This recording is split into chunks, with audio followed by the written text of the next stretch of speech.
Good day, engineers! On this video, we're going to present Tension test on wood specimen.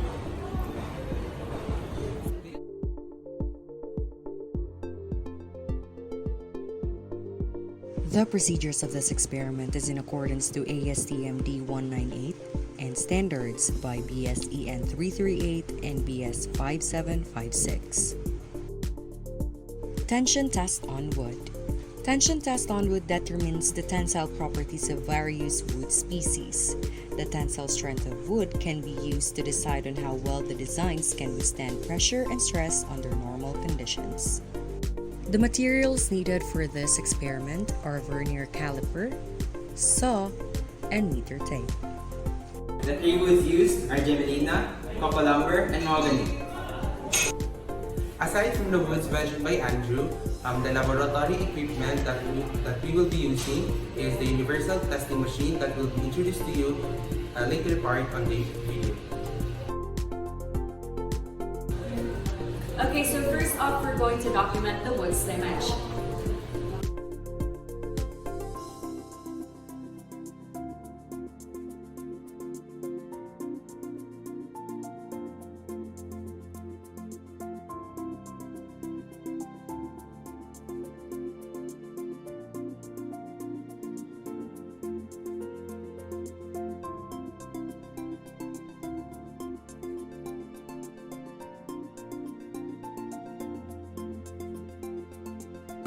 After getting the dimension, we are going to put the specimen in the universal test machine.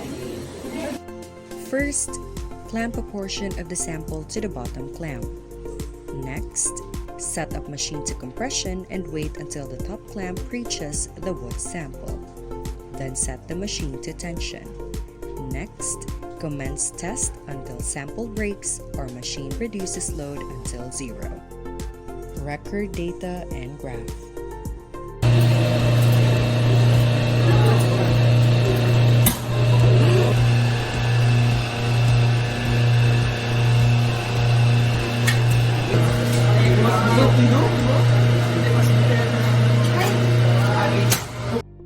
Calculate the required data.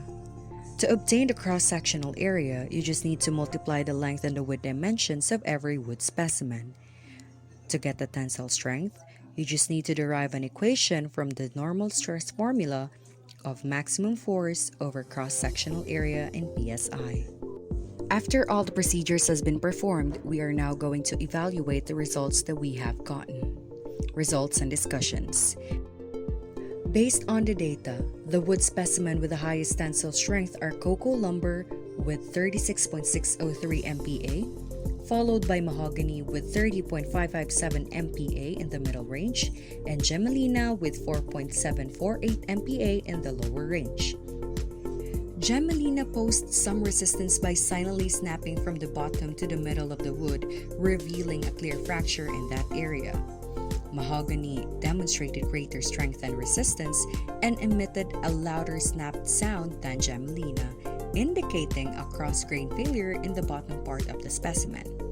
The cocoa lumber, on the other hand, demonstrated significant tensile strength and was able to withstand the test without snapping in half, but has a little chip at the bottom area and the length of the specimen increased. Finally, using the reference BSEN 338, the cocoa lumber and mahogany were able to pass the standard specification. The cocoa lumber can be classified under strength class D70, while mahogany is classified under strength class D60, and both can be used for construction, from scaffolding to pillars, trusses, and other types of construction. Finally, the cocoa lumber has the highest tensile strength of the three specimens tested, which is classified as strength class D70, followed by mahogany, which is classified in strength class D60. Both have tensile strength required to meet the BSEN 338 standard. It should be noted that the tensile strength for all specimen may vary in different tests or sample due to undetermined conditions, particularly moisture content prior to this test. Nonetheless, cocoa lumber and mahogany demonstrated their toughness and strength by withstanding and passing standards as well as the tensile strength test. Experiment 1 is brought to you by Morphore, Giling, Maglunsod, Saludes. See you on the next video. Bye-bye.